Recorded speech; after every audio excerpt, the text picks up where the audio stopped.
नमस्कार,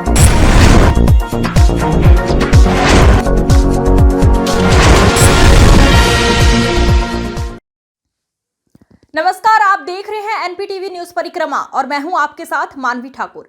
शुरुआत करते हैं आज की खास खबरों के साथ। सहारनपुर के हकीकत नगर चौक स्थित रामलीला ग्राउंड से लेकर आईएमए भवन तक सीवर लाइन का काम चालू है, जिसके कारण रूट डायवर्जन से रोजाना जाम लग रहा है। जाम लगने से गाड़ियां रिंग रिंग कर चल रही हैं। लोगों को अपने गंतव्य स्थान पर जाने में देरी का सामना करना पड़ रहा है, जिससे लोग काफी परेशान दिखाई दे रहे हैं। वहीं व्यापार भी चौपट हो गया है। इस दौरान व्यापारी दीपक खन्ना ने बताया कि हफ्ता भर हो गया है इस जाम से कोर्ट रोड की हालत ये है कि यहाँ पर खड़ा होना भी मुश्किल हो गया है। लोग एक दूसरे को साइड मार कर चल रहे हैं। इस ट्रैफिक जाम के कारण हमारी दुकानों का काम बिल्कुल खत्म हो गया है। ये जो स्मार्ट सिटी के करिए चल रहे हैं, सड़क के तोड़ते फिर बनाते हैं, तोड़ते हैं फिर बनाते हैं, उसके कारण जनता परेशान हो रही है। ये जाम के बस क्या ही बताएं, आज हफ्ता होने को आ गया इसको पूरा, और कोर्ट रोड पर चलना दूर खड़ा होना भी मुश्किल हो गया। मतलब कोई खड़े होने की जगह नहीं है, गाड़ियां गिर रही हैं, लोग साइड मार के जा रहे हैं, लड़ने को उतारू हो रखे हैं। और इसकी सारी जो दिक्कत का कारण मैं समझता हूँ कि प्रशासनिक लापरवाही है, क्योंकि उनके पास रूट प्लान ही नहीं है कि ट्रैफिक कैसे कंट्रोल किया जाए। और इसकी दिक्कत का सामना आम जनता भी कर रही है, लोग लड़ रहे हैं, पीछे देखो अभी लड़ाई हो रही है ऑटो वाले की। तो ये दिक्कत बहुत ज्यादा हमारे को हो रखी है और काम का प्रभाव बहुत ज्यादा पड़ गया इससे। कस्बा अम्बेहटा के मुख्य बस स्टैंड स्थित गुलाब सिंह राठी के प्रतिष्ठान पर 2 कदम सफलता की ओर सामाजिक संस्था द्वारा चौथे रक्तदान शिविर का आयोजन किया गया। रक्तदान शिविर का शुभारंभ समाज सेवी सलीम सिद्दीकी ने फीता काट कर किया। शिविर में महिलाओं व बुजुर्गों ने भी बढ़ चढ़कर रक्तदान किया। सर्वोदय ब्लड बैंक से आई टीम ने 42 यूनिट ब्लड की एकत्र की। इस दौरान भाजपा की युवा मंडल मोर्चा अध्यक्ष शुभम चौधरी, उपाध्यक्ष तुषार चौहान, चौधरी महकम, खालिद मलिक, नगर अध्यक्ष गंगो, अमन खान, मनीष मित्तल, वीर सिंह, शमीम अहमद, अब्दुल गफ्फार, सुमित छलेरिया मौजूद रहे। नगर निगम की बढ़ती सख्ती से लगातार परेशान होकर नेहरू मार्केट मंगल बाजार के छोटे व्यापारी बड़ी संख्या में एकत्र होकर आज डीएम कार्यालय पहुंचे और विधानसभा प्रभारी अभिषेक टिंकू अरोड़ा के साथ जिलाधिकारी को एक ज्ञापन सौंपा और मंडला आयुक्त से मिलकर उन्हें पूरी जानकारी से अवगत कराया। फल व्यापारियों ने मंडला आयुक्त से निवेदन किया कि हमारे रोजगार को मत खत्म किया जाए। हम पिछले कई वर्षों से लगातार मंगल बाजार में फंड लगाकर सस्ती दरों का कपड़ा बेचकर अपनी ओर से और अपने परिवार की जीविका चला रहे हैं। अगर ये मंगल बाजार लगना बंद हुआ तो हमारे सामने आर्थिक संकट पैदा हो जाएगा और पता नहीं कितने ही लोग इन बाजारों से सस्ता कपड़ा लेकर अपनी जीविका चलाते हैं। इस मौके पर पार्षद नितिन जाटव, पार्षद एहतेशाम, पार्षद मोहतसिन, रजत अरोड़ा, दीपक तनेजा, प्रमोद, अवनीश सिंह, मंटू सरदार मौजूद रहे। भैया आज मंगल बाजार जो नेहरू मार्केट में लगता है, जिसमें हमारे बहुत से साथी रजत अरोड़ा, सुमित, अमित, सोनू, जोगिंदर, मनीष, शाबिर भाई, शकीर भाई, बहुत से लोग मुद्दत से बाजार लगाते आ रहे हैं और ये इनका एक जीविका का साधन है। इसे हटाने के लिए नगर निगम द्वारा लगातार प्रयास किया जा रहा है और हमारे द्वारा लगातार अधिकारियों से ये प्रार्थना की जा रही है कि इन लोगों के रोजगार को मत उठाया जाए। इनका कोई स्थायी अतिक्रमण नहीं है, इनका अस्थायी अतिक्रमण है और ये सुबह 10 बजे। कस्बा गागलहिड़ी पुरानी सब्जी मंडी के पास एक मकान में घुसे अज्ञात हमलावरों ने प्रॉपर्टी डीलर सुरेश की गोली मारकर हत्या कर दी। प्रॉपर्टी डीलर की हत्या से परिवारजनों में दहशत का माहौल पैदा हो गया है और परिजनों का रो रो कर बुरा हाल है। एसपी सिटी अभिमन्यु मांगलिक ने जानकारी देते हुए बताया कि मृतक युवक मूल रूप से हरियाणा का रहने वाला बताया जा रहा है और इसका वहां पर भी प्रॉपर्टी को लेकर कुछ लोगों के साथ विवाद चल रहा था। मृतक युवक की पत्नी ने अपने भाइयों पर भी हत्या करने की आशंका जताई है। पुलिस सभी पहलुओं पर जांच कर रही है।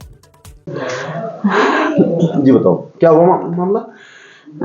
2 जने थे, मुंह लपेट रखा था उन्होंने, पता नहीं कौन थे, गोली मार के एकदम चले गए। मैं उनके पीछे पीछे गई, मेरा भाई था कुणाल, वो भी भागा, हम दोनों उनके पीछे भागे, हाथ तो नहीं आए, पता नहीं कहाँ चले गए, इधर देहरादून साइड की तरफ गए, पता नहीं किधर निकल गए, पूरी तेज भाग गए। जी आज रात को 8 से 8:30 बजे के बीच पे थाना गागलहिड़ी क्षेत्र में, कस्बा गागलहिड़ी है, वहीं पर एक मंडी को जाने वाली गली है जिसमें एक मकान था, जिसमें सुरेश राणा उर्फ काका राणा युवक का नाम है। ये करीब इनकी 40 वर्ष की है। ये अपने घर पे थे और घर पे इनका एक लड़का था और काफ़ी 4-5 लोग थे इनके जानने वाले। तब बताया जा रहा है कि गंगोह के मोहल्ला कुरैशियान के वार्ड 15 के सभासद प्रतिनिधि दानिश कुरैशी ने गंगोह नगर पालिका पर जनसुनवाई की जांच में गलत रिपोर्ट देने के आरोप लगाए हैं। दानिश कुरैशी ने बताया 2 तालाबों पर अवैध कूड़ा गंगोह नगर पालिका द्वारा डालने की शिकायत जनसुनवाई पोर्टल पर डाली गई थी, जिसकी जांच आने पर गंगोह नगर पालिका ने कूड़ा उठाने का फोटो डालकर झूठी रिपोर्ट कराने का काम किया है। रिपोर्ट के बाद कूड़ा आज भी मौके पर मौजूद है, जिसकी उच्च अधिकारियों द्वारा मौके पर जाकर जांच करने की एप्लीकेशन नकुड़ उप जिलाधिकारी को दी गई है। जन सुनवाई पोर्टल पे मेरे द्वारा जो है एक एप्लीकेशन डाली गई, तालाब जो कि वजीरपुर रोड के बिल्कुल कोने पर है, उसे जो है नगर पालिका द्वारा कूड़े से भरा जा रहा था। लोगों ने क्या किया, उस जन सुनवाई पोर्टल का मजाक उड़ाते हुए, चाहे उसमें अधिशासी अधिकारी हो चाहे सफाई प्रभारी हो, एक झूठी सूचना जन सुनवाई पोर्टल पे डालने का इन लोगों ने काम किया है। एक ट्राली और एक ट्रैक्टर लगा करके एक फोटो खींच करके उस फोटो को जो है जन सुनवाई पोर्टल पे अपलोड करना, समस्या का समाधान किया गया, वो भी झूठा। आज कस्बा नारौता के गंगोह रोड पर स्थित एक बैंक्वेट हॉल में प्रथम शिक्षिका ज्योतिबा बाई फुले के जन्म दिवस सम्मान समारोह के रूप में मनाया गया। कार्यक्रम में मुख्य अतिथि के रूप में पहुंचे प्रदेश सरकार के मंत्री जसवंत सिंह सैनी ने समाज के लोगों से ज्योतिबा बाई फुले के जीवन से शिक्षा ग्रहण करते हुए समाज का नाम रोशन करने की बात कही। इस दौरान डॉक्टर कृष्ण सैनी, नाथीराम सैनी, नकल सैनी, पूर्व प्रधान रामपाल सिंह, योगेश सैनी, घनश्याम सैनी, जयपाल सिंह सैनी, जरनैल सिंह सैनी व मास्टर प्रद्युम्न सैनी मौजूद रहे। मृत्यु होने पर उनकी पत्नी को उनके साथ ही जिंदा जला दिया करता था, उससे मुक्ति दिलाई। और जो अत्याचार महिलाओं के ऊपर होते थे। उत्तर भारत के कई हिस्सों की तरह सहारनपुर में भी शीतलहर ने दस्तक दे दी है। आसमान में बादलों की मौजूदगी और ठंडी हवाओं ने सर्दी का प्रभाव और बढ़ा दिया है। सड़कों पर सन्नाटा पसरा हुआ है और केवल बहुत जरूरी कामों के लिए ही लोग बाहर निकल रहे हैं। मॉर्निंग वॉक पर भी लोगों की संख्या में भारी कमी देखी जा रही है। 2 दिन से जनपद में कोहरा भी देखने को मिल रहा है। जनपद में न्यूनतम तापमान 9 डिग्री सेल्सियस और अधिकतम तापमान 20 डिग्री सेल्सियस पर पहुंच गया है। नगर निगम द्वारा रेन बसेरों में उचित व्यवस्था और अलाव की व्यवस्था की जा रही है। सहारनपुर में तापमान में लगातार गिरावट दर्ज की जा रही है। मौसम विभाग के अनुसार आने वाले दिनों में न्यूनतम तापमान 5 डिग्री तक पहुंच सकता है। ठंड का असर न केवल लोगों के स्वास्थ्य पर पड़ रहा है, बल्कि यातायात और जनजीवन पर भी इसका गहरा प्रभाव देखने को मिल रहा है। ट्रेनों के संचालन पर भी इसका बुरा असर पड़ रहा है। कई ट्रेनें घंटों की देरी से चल रही है, जिससे यात्रियों को असुविधा का सामना करना पड़ रहा है। शीत लहर का असर बच्चों और बुजुर्गों पर अधिक पड़ रहा है। ठंड से सर्दी, खांसी और जोड़ों की दर्द की समस्या भी बढ़ गई है। डॉक्टरों का कहना है कि लोगों को गर्म कपड़े पहनने और घर में रहने की सलाह दी जा रही है। ओस और नमी के कारण सुबह और रात में ठंड अधिक महसूस हो रही है। सर्दी को देखते हुए सभी CSC PSC या जिला अस्पताल में सब प्रचुर जो है ना व्यवस्था की गई है, जिसमें कि उनके लिए कंबल की व्यवस्था है, साथ में हीटर की व्यवस्था है। और क्योंकि ऐसे मौसम में ज़्यादातर जो है खांसी जुकाम के ज़्यादा पेशेंट आते हैं, भर्ती के बहुत ही कम आते हैं। जो हाई ग्रेड फीवर या इस तरह के होते हैं उन्हीं को भर्ती किया जाता है, लेकिन फिर भी उनके लिए वार्ड के लिए पूरा इंतजाम है। दूसरा है कि अगर उनके साथ कोई तामीरदार आता है तो उसके लिए भी रैन बसेरे सभी जगह हमारे यहाँ है, और उसमें भी व्यवस्था की गई है कि उनको बिस्तरा, कंबल और साथ में जो है वहाँ पे रात के टाइम में अलाव की भी व्यवस्था है और हीटर की भी व्यवस्था है। नाम? मेरा नाम राजकुमार, गांव ढाई की। नाम को राजकुमार जी, ये बताइए, सर्दी हो रही है, कैसे चल रहा है खेत का कार्य या मजदूरी के कार्य, कैसे है?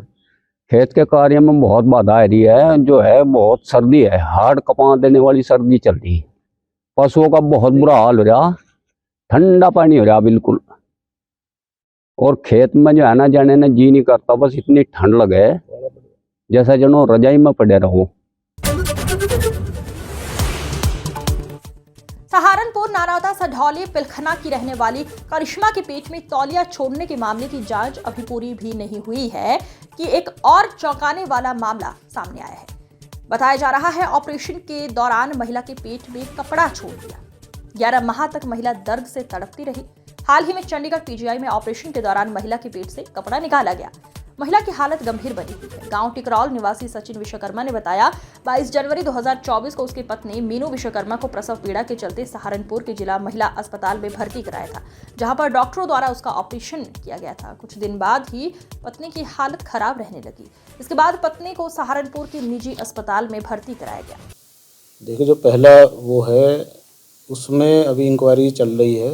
वो इंक्वायरी इस वजह से बीच में रुक गई थी कि जो प्राइवेट हॉस्पिटल है जहाँ पर उस महिला का ऑपरेशन हुआ था, जिसमें ये आया था कि कोई गोद पीस उसके एब्डोमेन में छूट गया है, वो सर्जन छुट्टी पे थी।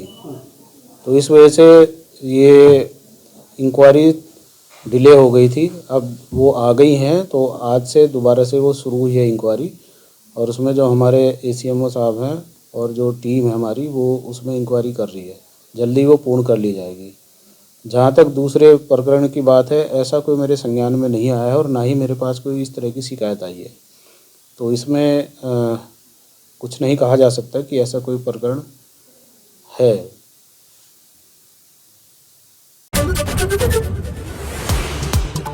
गागलहेड़ी के गांव सोना सैयद माजरा में पूर्व राज्य मंत्री डॉक्टर धर्म सिंह सानी के आवास पर सैनी समाज की एक बैठक आयोजित हुई। बैठक में पहुंचे राज्य मंत्री जसवंत सानी ने जनता से अपील की है कि 5 जनवरी को रामपुर मनिहारान में हरियाणा के मुख्यमंत्री नायब सैनी के स्वागत समारोह में पहुंचकर सफल बनाए। मंत्री ने कहा कि समाज का उत्थान तभी हो सकता है जब समाज के लोग शिक्षित और राजनीतिक भागीदारी के लिए जागरूक होंगे। कार्यक्रम में जगमाल सैनी, कंवरपाल सैनी, संजय सैनी, जयसिंह सैनी, मुकेश सैनी, मनोज कुमार, अर्जुन सैनी व विनीत कुमार मौजूद रहे। Human real needs charitable foundation trust ने founder chairman Mohammad Khalid advocate, पूर्व संयुक्त सचिव सहारनपुर अधिवक्ता एसोसिएशन एडवोकेट जमाल साबरी के नेतृत्व में अधिवक्ताओं ने कलेक्ट्रेट पहुंचकर गूगल मैप में आ रही त्रुटि को सही कराए जाने को लेकर एक मांग पत्र सौंपा। इस अवसर पर जमाल साबरी एडवोकेट ने कहा कि गूगल मैप के माध्यम से गलत रास्ते बताए जाने के चलते आए दिन हादसे हो रहे हैं। मांग पत्र में केंद्रीय मंत्री इलेक्ट्रॉनिक्स एवं सूचना प्रौद्योगिकी मंत्रालय से गलतियों को दुरुस्त कराने की मांग की है। जी, आपका परिचय और किस संबंध में ज्ञापन? जमाल साबरी एडवोकेट, पूर्व संयुक्त सचिव सहारनपुर अधिवक्ता एसोसिएशन। आज हम जो है केंद्रीय मंत्री इलेक्ट्रॉनिक एवं सूचना प्रौद्योगिकी मंत्रालय को ज्ञापन देने के लिए आए हैं DM साहब के माध्यम से। गूगल मैप पे जो घटनाएं हो रही हैं, जो रास्ता दिखाता है वो गलत दिखाता है, जिसके कारण कई घटनाएं हो चुकी हैं और अब सभी भयभीत हैं कि गूगल मैप हम इस्तेमाल करें या ना करें, क्योंकि आए दिन घटनाओं को देख करके सब डरे हुए हैं। हमारा भारत सरकार के जो मंत्री हैं इलेक्ट्रॉनिक, उनसे यही आग्रह है कि इस पर तुरंत कदम उठाया जाए और गूगल मैप जो गलत रास्ता दिखा रहा है उसको सही कराया जाए, और जो भी गलत रास्ता दिखाया जा रहा है यदि वो गलत हैं तो उनके खिलाफ तुरंत कानूनी कार्रवाई की जाए। क्या लगता है कि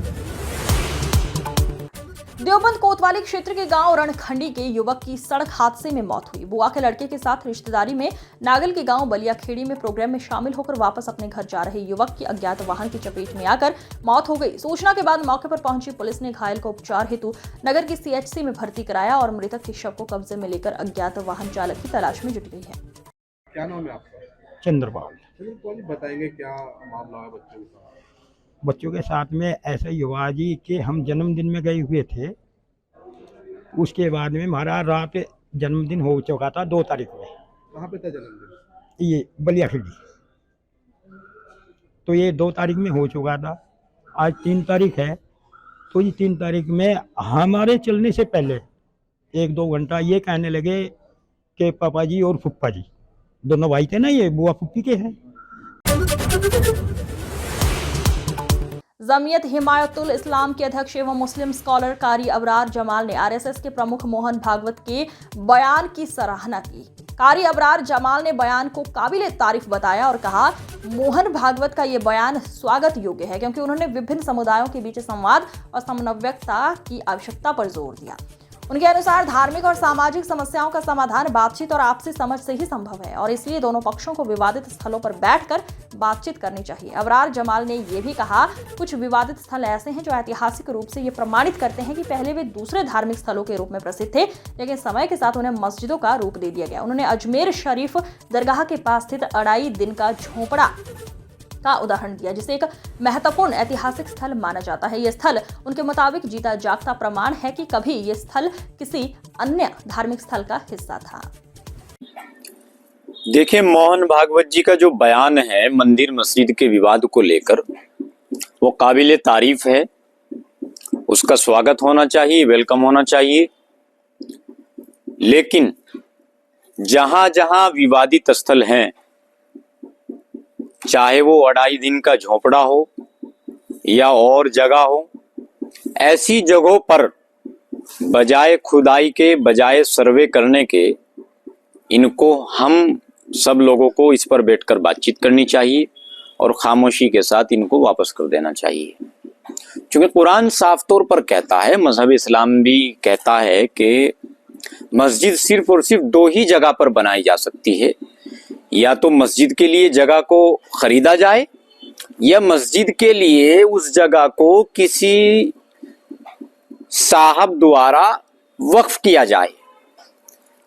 इन 2 कंडीशन के अलावा तीसरी कंडीशन में अगर किसी जगह पर मस्जिद बनाई जाती है तो वहां नमाज नहीं हो सकती। और जहां नमाज नहीं हो सकती, फिर उस गुनाह का जिम्मा उन सब लोगों के ऊपर है जो लोग इस चीज को लेकर सियासत कर रहे हैं और अपनी अना को लेकर। स्वास्थ्य विभाग ने केंद्र सरकार के भारत को 2030 तक टीबी मुक्त बनाने के लक्ष्य को हासिल करने के लिए एक महत्वपूर्ण कदम उठाया है। जनमंच में आयोजित एक विशेष कार्यक्रम के दौरान स्वास्थ्य अधिकारियों ने स्वास्थ्य कर्मियों को अभियान के बारे में जानकारी दी, जिसमें जिले के ग्रामीण क्षेत्रों में कार्यरत सभी स्वास्थ्य कर्मचारी और ग्राम प्रधानों ने सक्रिय रूप से भाग लिया। ये अभियान 100 दिन तक चलेगा। इस दौरान विभिन्न गतिविधियां जैसे टीबी के बारे में जन जागरूकता अभियान, स्क्रीनिंग, मुफ्त जांच और इलाज की सुविधा प्रदान की जाएगी। बताएंगे टीबी मुक्त अभियान चलाया जा रहा है क्या? देखिए, माननीय मुख्यमंत्री जी के आह्वान पर 100 दिवस का ये विशेष अभियान पूरे प्रदेश में चलाया जा रहा है। इसके तहत सहारनपुर में भी आज हम लोगों ने सहारनपुर जनपद को टीबी मुक्त करने के लिए एक कार्यशाला बुलाई है। इसमें हमारे सभी विभागों के जो कंसर्न विभाग हैं उनके अधिकारी हैं और विशेष रूप से हमारी जो ANM हैं, हमारे CHOs हैं और सभी ग्राम प्रधान यहाँ पर जनमंच पर बुलाए गए हैं। उनको आज सेंसिटाइज किया जा रहा है कि 100 दिन के अभियान में क्या करना है। बेसिकली इसमें जो मुख्य उद्देश्य है कि जितनी भी हमारी हाई जोखिम संख्या वाली जनसंख्या वाले एरियाज हैं, जिसमें कि ऐसे लोग जो टीबी रोगी के साथ रह रहे हैं या जो लोग कुपोषित हैं या। इस अंक में फिलहाल इतना ही। अगले अंक में फिर होगी मुलाकात। तब तक के लिए नमस्कार।